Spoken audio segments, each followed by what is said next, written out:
આની મને દયા આવે એ શું કરે, એ કોને રોવે?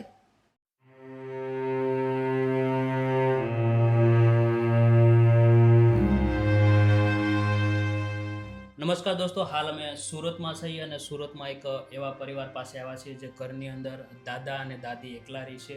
સંતાનમાં દીકરો નથી અને ખૂબ જ ખરાબ હાલતમાં દાદા અને દાદી પોતાનું જીવન જીવી રહ્યા છે. ખાવા પીવાની કેમ કે કામકાજ નથી કરી શકતા. દાદા કે દાદી 70 વર્ષની ઉંમર છે દાદીની અને દાદાની છે 71 વર્ષની, અને ખૂબ કહેવાય ને ઘરની અંદર કોઈ કામ કરનાર કે કશું જ વસ્તુ એવી નથી ફેસિલિટી વાળી કે દાદા અને દાદી વ્યવસ્થિત દાદી જીવન જીવી શકે.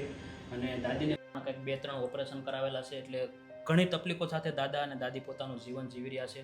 તો આપણે જે પણ બની શકે એટલી દાદા અને દાદીની મદદ કરવાની કોશિશ કરીએ. તમે કન્ટિન્યુ એપિસોડ જોવો અને તમારા દરેક ગ્રુપમાં શેર કરો. દાદી, મારું નામ નરેશભાઈ છે. નરેશભાઈ, તમારું નામ શું છે? ભીખાભાઈ. ભીખાભાઈ. તો પછી દાદી શું શું તકલીફો પડે છે? તકલીફ એ જ મારું પણ રહી ગયું, શરીર ઉંમર થઈ ગઈ ને 3 ઓપરેશન થયા. શેનું ઓપરેશન કર્યું? પેલા ગોઠણના કર્યા. હા. મને થોડી ઘણી હાલતી જતા પડી ગઈ, ગળો ભાંગી ગયો. ઓહ, ગળો ભાંગી 9 મહિના થઈ ગયા. આમ ખાટલામાં ગોળાનું ફેલ થઈ ગયું. ગોળાનું ઓપરેશન ફેલ થઈ ગયું હા હા. અને ઊભી અત્યારે નથી થઈ શકતી. આનાથી વોકર સિવાય ઊભી ન થઈ હવે.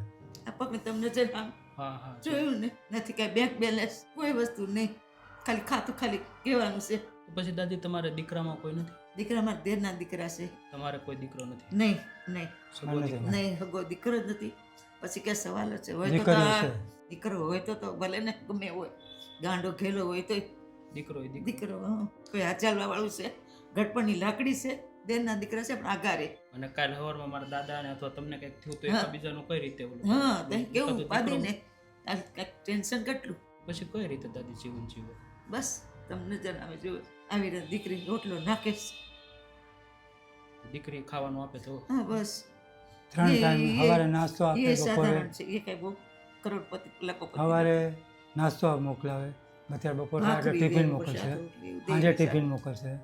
ટિફિન બંધાવે, ટિફિનના પૈસા કેત કાઢવા એટલે ખાવા માટે પણ કાંઈ નથી દાદી? નહીં.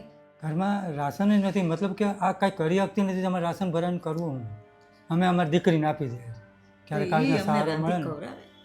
એટલે એ 3 ટાઈમ તમે નહીં. કાંઈ બનાવી નથી શકતા? નથી આપતી તમને કેવું? ચા પણ નથી મૂકી શકતી. કહું તો ખરી 5 મિનિટ ઊભી નથી રહી શકતી. 5 મિનિટ ઊભી રહે ને બેહવા જોઈએ ગમે ત્યાં.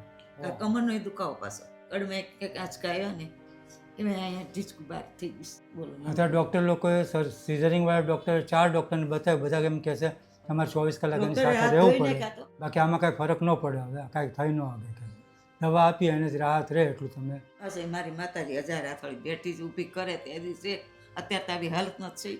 એ કે દુખે દુખે ને મારે સાંભળે રાખવાનું. તમે બધા બેહીને ઘડીકમાં બેસી જાઓ. આની મને દયા આવે એ શું કરે, એ કોને રોવે? કેમ કે જાતિ જિંદગી એ હા, બધું એને કામ કરવું કરવું તો પડે. એ થાકી જાય બિચારી. સાંજે જરાક ચક્કર જેવું થવા મળે. આટલું બધું લોડિંગ વધી જાય ને ત્યારે. હવે એની લોડિંગમાં મતલબ અમારે ઉંમર પ્રમાણે કેટલું કરે. જુવાન હોય તો ઠીક છે, જુવાન હોય તો આ કરીએ પણ નહીં અમે તો ઠીક છે. આપણે આપણે દેવામાં સમજીએ, લેવામાં ન સમજીએ આપણે ક્યારે. આજ 2 વર્ષ આપણો પહેલા સ્વભાવ એ રીતનો. 2 વર્ષ પહેલા વોચમેનમાં જતા હતા. હા, નીચે જ વોચમેનમાં હતો. 7000 પગાર આપતા હતા નીચે. હા હા. પણ હવે મારું આવું થયું તો મારું કોણ કરે? આને કાંઈક થાય એટલે આપણો જીવ વયો જાય, સમજી ગયા. એને હારે 24 કલાક બેસાડવી હોય તો મારે પગ હેઠા લેવા પડે. પોતે એના મેળે પગ નથી હલાવી લેતી. શકતા.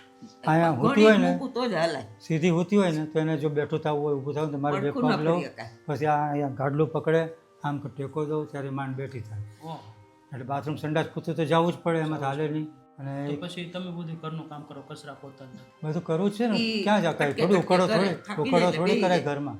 થાકી જાય એટલે બેહી જાય. થાકી બેઠા જાય બેઠા થોડી વાર બેહીને પાછો લો. જો અત્યારે કાંઈ ન કરે, પછી રાતે સૂતી વખતે જરાક ઝાડ પોતું કરી નાખે, પછી જેવું સુવે. આવડે એવું. હા જેવું આવડે એવું કરે. પણ કહેવાય ને કે આજે કેવા દિવસો આવ્યા હા દાદા. કેવાય મારા દાદાને કચરા પોતા કરવા પડે. શું કરવું પડે? એને મારું કહેવાનું મતલબ આખા સુરતમાં મારી જ ઘરવાળી મળી હતી ઉપરવાળાને પાડવા માટે. પાડે તો નાનું મોટું થયું હોય તો ઠીક છે. સીધો ગોળો જ ફાટી ગયો ને ગોળાનું ઓપરેશન કર્યું, એ ફેલ થઈ ગયું. બીજું શું જ્યારે હોય? આમ બેહી ન કે આમ ટેકો દેવો પડે. અને વાટ એવી રીતે બેસી તો તાણ ઉશિકા મૂકે. તો જ બેસી શકો. એક જમવા જ પૂરતું, પાછું તરત જ દુખવા માંડે એટલે પાછું પછી હુવડાવી લાંબી થઈ દેવાનું. જાય. તકિયા રાખવા છે ભાઈ. પછી ઘડીક આ નહીં, મૂકવા હોય તો વિડીયો મૂકી દે. તકિયો થાય. ઉભા હું મૂકી દઉં. તમે આ બાજુ આવ્યો તમે. ના ના ના ના રવા દે, એમને એને જ રમવાના. દોસ્તો, તમે જોઈ શકો કેવી હાલાતમાં લે. દાદા અને દાદી. માણાને બેસ બેંક બેલેન્સ હોય ને તો વ્યાજે ખાય. અમારે એ નહીં. ખાવાના જ નથી તો વ્યાજનું ક્યાં જ છે? ક્યાં છે? 500 રૂપિયા બેંકમાં ન હોય, ખાતું ખોલવાના પૈસા નહોતા. એ પટેલના દીકરા મારી બધું સમજતો હતો. દાદા તમે બે હાલો મારી યારે, હું તમને ખાતું ખોલાવી દઉં, કાગળિયા કરાય તમારું જે કાંઈ તમારા કાગળિયા પહોંચ્યા નહીં. ફેલ હા ના માણ થયા તો એ ક્યારેક આવે ન આવે. તમારે પેન્શન નથી આવતું દાદી? નહીં નહીં મારું નથી આવતું. રોજ પેન્શન મારું 1000 રૂપિયા આવે, એ ક્યારેક આવે ને આવે ક્યારેક ન ના આવે. આવે ક્યારેક. આના કાગળે તો ફેલ જ થઈ ગયા, પોગ્યા જ નહીં આવે. કોઈ ગયા જ નહીં ને કેટલા ધક્કા ખાતા. એટલે આનું કઈ આવતું મારા 1000 રૂપિયા આવે છે 2 મહિને 1 મહિને. એવું સરખું બધું આવ્યું હોય ક્યારેક ન આવ્યું હજારમાં શું વળે. આમ ખેડૂત લોકોને એને 2-2 હજાર ને એવી બધી સહાય મળે, 3-3 હજાર એવું મળે. સાચી વાત. તો પછી તમારે દાદી ગામડે કે એવું કઈ ઘર કે એવું નથી? કોઈ વસ્તુ નથી. અમારે નથી કોઈ ખેતીવાડી કોઈ વસ્તુ જ નહીં. હું મિસ્ત્રી કામ કરતો હતો ત્યાં સુધી કર્યું. હવે છોડી દીધું. 7-8 વર્ષ થઈ ગયા વોચમેનમાં તો સિક્યુરિટીમાં. 7-8 હજાર ડૉક્ટર લોકો એ બંધ કરાવ્યું કે તમારે અહીંયા આનું કોણ એ ધ્યાન ન રાખે? કરી શકતા અને બધા બહુ રાડી પાડે. ઉપર મારી દીકરી હારી વાળી, એ કાંઈ એટલું મારી જેટલું તો એટલે વારે ઘડીએ જ ન ચોથે માળે રહ્યા હતા. સાચી વાત છે. એ તો વળી જમાઈ વળી ઠીક છે તે વળી આપણે રોટલા દઈએ ને એમાં અમારો ડાયો છે થોડોક. તો આપણે શું કરવા? ટિફિન બંધ તો ટિફિનના પૈસા એ તો એ જો જવા દેવા, છોકરી ન તો આપણે કેદુને ઉકલી ગયા હોત. એ તો કહેવાય ને કે આજે દીકરીના હાથનું આપણે ખાવું પડે. એક સાસરે ઈ ગયા પાપ લાગે. પાપ લાગે. પાણી પીએ ને તો 50ની નોટ મૂકવી પડે અત્યારે. એ છે આપણે આ દીકરીનું ખાઈશ ને તો અમને દુઃખ છે. આજે એટલે અમારે આશા ત્યાં હતી આવી- કે દીકરીનું ખાવું હા પડે. દીકરીનું એટલે ખાવું. અમારે કંઈક ક્યારેક આવી ના દીકરો હોય ને તો આપણે હકનું ખાઈ. હવે આ તમે આપી ગયા ને એ બધું અમે ઉપર ભલે મોકલી 10,000 દીધું. લાવતો એનાથી હોય કે 15,000 લાવતો પછી હકનું કહેવાય. સાચી વાત. ના દીકરીનું હકનું ન કહેવાય પણ છતાં અમને એ ઋણ ચડે માથે. ખબર આવે છે. એની દાદી ઉપાધિ કરો માં, અમે તમારા દીકરા જેવા જ છીએ. કદાચ ભગવાને અમને એટલે જ મોકલ્યા છે કે આજે તમારો કોઈ દીકરો નથી તો અમે તમારા દીકરા થઈને આવ્યા છીએ. અને જે પણ થઈ શકશે દાદી એટલી મદદ કરવાની કોશિશ કરશું. હું સમજી શકું કે દીકરા વિનાનું જીવન મા બાપનું જ્યારે ઘડપણમાં. ઘટપણની લાકડી છે.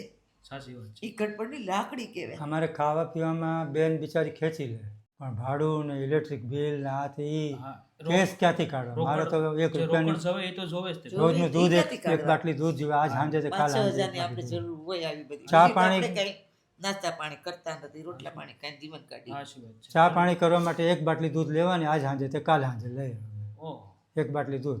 આ 9 મહિનાથી કન્ટિન્યુ ઉપરથી મારે ટિફિન આવે છે. હવે તમને શરમ લાગે છે? કોઈક સંસ્થા ટિફિન જો પોગાડી જતી હોય ને લઈ જતી હોય ને એવું અમે લોકો કંઈક ટ્રસ્ટનું ગોતીએ છીએ તો કેવું બિચારી હોય બેનને થોડી રાહત થઈ રાહત રહે એમ. એની સાચી વાત છે. અને કેય પણ એની અને તમને પણ એવું લાગે થોડું હા. ભાઈ અમે દીકરીનું નથી ખાતા કેમ કે તો કોઈ પણ મા અને બાપ હોય. અત્યારે અમે રેસ્ટોરન્ટમાંથી ક્યાંકથી મંગાવ્યું તો પૈસા ક્યાંથી કાઢવા? સાચી વાત. એ કહે છે કે અમે લોકો છીએ ને હમણાં અમે લોકો છીએ ને 3000 ભાડું, 500 મેન્ટેનન્સ, ઇલેક્ટ્રિક બિલ 600 રૂપિયા મહિને આવે. અને કમાણીના નામે હાવ ઝીરો. કાંઈ એક કાંઈ. હાવ ઝીરો. એ કોઈ અમારો બિચારો વસ્તુની જમાય bank balance એ નહીં તો નકર એમ થાય કે ક્યાંક આપણે ક્યાંક કમાણી કરી હોય ને મૂક્યું હોય તો કાવા થાય. એ નહીં. હવે આ કપડાં ધોઈ ન કે સાચી વાત. પછી બધી ભત્રીજી રૂપિયાવાળી હતી તો 500 રૂપિયા ઉઘરાવીને એક મશીન લઈ દીધું કપડાં ધોયો એ. જેવું તેવું ધોઈ. હા ધોવાય ધોઈને હવે તો હું મશીનમાં હલકું એવું આવ. પણ એ તો કોઈ દિવસ દાદાએ કર્યું જ ન આખી જિંદગીમાં અને ડાયરેક્ટ એ લુગડા ધોયા કે ન ધોયું. હોય કે કેમ કે કોઈ દિવસ ધોયું જ ન હોય. હોય. અને આમાં સમાજની શું બધી વાત હોય. આપણે કહેવતમાં કીધું છે, તકની ભાંગે ભવની કોઈ ન ભાંગે. સાચી વાત છે. સમજી ગયા? એ તો ભાઈ આપણે કિસ્મત ઉપર જ છે. જો કોઈક સહારો દે એ આપણે નસીબ હારા કહેવાય તો એ આગળ વધે કોઈ પણ માણસ. હા એ તો આપણું તો જે છે એ. આ વગો અને પડ્યો અમે તો મારો તો ઈ અને અમે કે કોઈનું એને ખોટું 500 દેતો. કોઈનું ખોટું ખાવા માંગતા નથી. અત્યારે તમારા લોકો પાસે લઈએ છીએ તોય અમને એમ થાય કે ક્યારે શું આ નકામું થાય એમ. પણ દીકરી મજબૂરી, એમ કે હો, દીકરી એમ કે પણ મજબૂરી. દીકરી એમ કે અમને એવું ન ગમે એ એમ કે ઓહ. એ એમ કે અમે તો કે હે ખોટું ભગવાન. કહીને આવી રીતના લૂંટવું નહીં. ઉપરવાળા ડરે ઉપરવાળા પણ માફ ન કરે. ખરી વાત છે. કેમ કે એ તો બધાને હા. જોવે જ છે. નહીં ઉપરવાળો આપણે કોકને એવું પહેલો મફતનું વિડીયો લઈએ ન્યા ને, ઉતરે. આ મફતનું લઈને પછી દ્યો તો એનો કોઈ કરવા વાળું નથી. અમને કોઈ દે તો બધા અમે જાણે છે. લઈ શકીએ એમ. નિરાધાર છે દીકરા વગરના. સાચી વાત છે. નહીં, નહીં, દાદી ઉપાધિ કરવામાં અમે તમારા દીકરા જેવા છીએ અને થઈ શકે એટલી મદદ કરવાની કોશિશ કરી. તો પછી દાદા અત્યારમાં શું રાશનની જરૂર છે તમારે? રાશનની અને કેસ તો હર મહિને અમારે તૂટે જ છે. હા. રૂપિયા 4000 હોય તો અમારે ભાડું, ઇલેક્ટ્રિક બિલ ને આ તે. હવે એ તો કોઈ કાયમનું કાંઈ કોઈ કોઈ ન આ તો જસ્ટ વાત થાય છે. હા. 500 કરીને જો એના મહિને અમારે કોઈ ડેટ ફિટ થતી હોય, કોઈક સંસ્થા એવી સારી હોય, ઉપરવાળો ભગવાન એને ખૂબ આપે, ખૂબ આપે. લોકોને રિક્વેસ્ટ કરશું કે જે પણ થઈ શકે એટલી તમને મદદ કરવાની કોશિશ કરીએ. હાલ તો આપણે તમારી જે ખાવા પીવામાં તકલીફ પડે છે દાદી, હા. તો અમે રાશનનું કરી આપીએ તમને. તો દોસ્તો તમે જોયું તે પ્રમાણે કે દાદા અને દાદી પોતાનું જીવન કેવી હાલાતમાં જીવી રહ્યા છે. 3 ઓપરેશન અને કહેવાય ને કે કુદરતને કરવું અને માડીની ઉપર જ બધું થાય છે. અને દાદા પણ નાના મોટું કામ કરતા વોચમેનનું પણ માડીની સાથે 24 કલાક રહેવું પડે, કેમ કે એને વ્યવસ્થિત રીતે સૂઈ નથી શકતા, બેઠા કરવા હોય તો પણ દાદાની જરૂર ટીંગાટોળી પડે, કરવી પડે છે. ટીંગાટોળી કરી અને બેઠા કરવા પડે. એટલે ખૂબ તકલીફો સાથે દાદા અને દાદી પોતાનું જીવન જીવી રહ્યા છે. અને કહેવાય ને કે ખાવાનું તો ગમે ત્યાંથી એક ટકનું આવી જાય. દાદાએ કીધું એમ કે કોઈ ટકનું ભાંગી શકે, ભવનું કોઈ ન ભાંગી શકે એમ. એટલે આપણથી જે પણ મદદ થઈ શકે એટલી મદદ કરવાની કોશિશ કરીએ. અને અમે પણ તમને રિક્વેસ્ટ કરીએ છીએ કે દાદા અને દાદીને થોડુંક ભાડા માટે વધારે તકલીફ પડે છે, કેમ કે કમાણી કાંઈ છે નહીં અને હાવ એટલે હાવ ઘરની અંદર કમાનાર બીજું કોઈ છે નહીં દાદા સિવાય, અને દાદા દાદીની સેવામાં છે. અને ભાડા તો દાદી કેટલું ભાડું ચડી ગયું છે?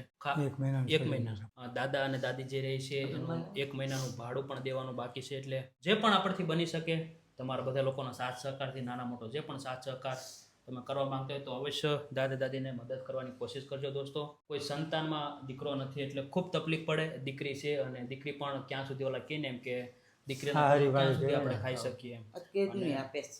દાદા અને દાદીને નથી ખાવું પણ એક મજબૂરી છે. કહેવાય ને માણસના જ્યારે હાથ જતા રહે, પગ જતા રહે ત્યારે શું કરે? કપાળે ખાવું પડે આપણે. કપાળ ખાવું પડે. એટલે ખૂબ તકલીફ પડે છે. બસ પ્રેમ સપોર્ટ આપતા રહેજો અને બની શકે એટલે આપણે દાદા અને દાદીને રાશનની મદદ કરીએ. અને તમે પણ જો કાંઈ મદદ કરવા માંગતા હોય તો અવશ્ય મારી હેલ્પલાઇન પર જઈ અમને કોન્ટેક્ટ કરી અમને જણાવી શકો અને આપણે દાદા અને દાદીની મદદ કરીએ. તો કન્ટિન્યુ એપિસોડ જોવો અને તમારા દરેક ગ્રુપમાં શેર કરો.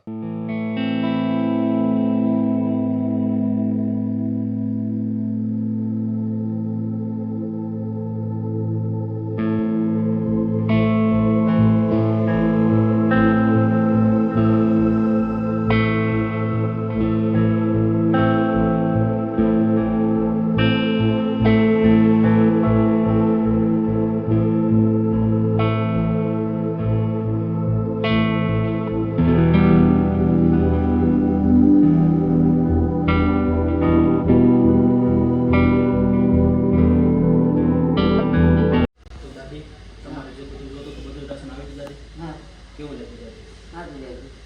બરાબર. શું કહેશો? એ જે કરો છો ને તેને અમારા તરફથી આશીર્વાદ. થેન્ક યુ દાદી. અને દાદા તમને કેવું લાગ્યું રાશન આવી ગયું? સારું જ કહેવાય ને. તમને એટલું કર્યું એટલું સારામાં સારું કહેવાય. વચ્ચે રહીને કરવું એ ઓલું છે ને આંબી સ્કીન પૂન છે. કરિયાણાની ઉપાધિ તો નહીં હમણાં. એ રોટલામાંથી રોટલો કાઢીને અમને દીશ પેટમાંથી કાઢી. કેવું લાગે પણ? એટલે એ કરોડપતિ હોય ને તો ઠીક છે. જોઈને હમણાં આવી હતી બહાર મોટી શું હા. દેખાડીને તમે છે એવું લાગ્યું? ટિફિન લાવી. લાગ્યું એવું? દાદી ઉપાધિ કરવામાં અને ઉપાધિ કરવામાં અને આજની આ ખાસ મદદ છે પટેલ વિષ્ણુભાઈ, એમના દીકરા જયભાઈ પટેલ તરફથી આપવામાં આવ્યું છે. તો શું કહેશો દાદી? સારું ને હું તો ભાઈ માતાજી એમને ખૂબ સુખ શાંતિ આપે, કોઈ વાતની કમી ન સારું રાખે. અમને ક્યારેય એટલી તકલીફ બધી સહાયતા કરી તો સારું મારું છે ને અમારે જીવન દીકરી આપે છે રોટલો તો એ લોકોની લાઈફમાં તમને એમ ન થાય કે આ દીકરીનું ખાઈ આવીને આપીએ તો. Thank you so much Vishnubhai Patel કે આજે તમારા તરફથી તમારા નામથી આ પરિવારમાં જે નિરાધાર દાદા દાદી છે જેને દીકરામાં સંતાન નથી અને ખૂબ જ તકલીફ સાથે પોતાનું જીવન જીવતા હતા અને તમારા દીકરાના સપોર્ટ થ્રુ જયભાઈ પટેલ દ્વારા અને માતાજી એમને ખૂબ આપે, ખૂબ આપે. અને ચોક્કસ કોઈ વાતની કમી ન પડે માતાજી.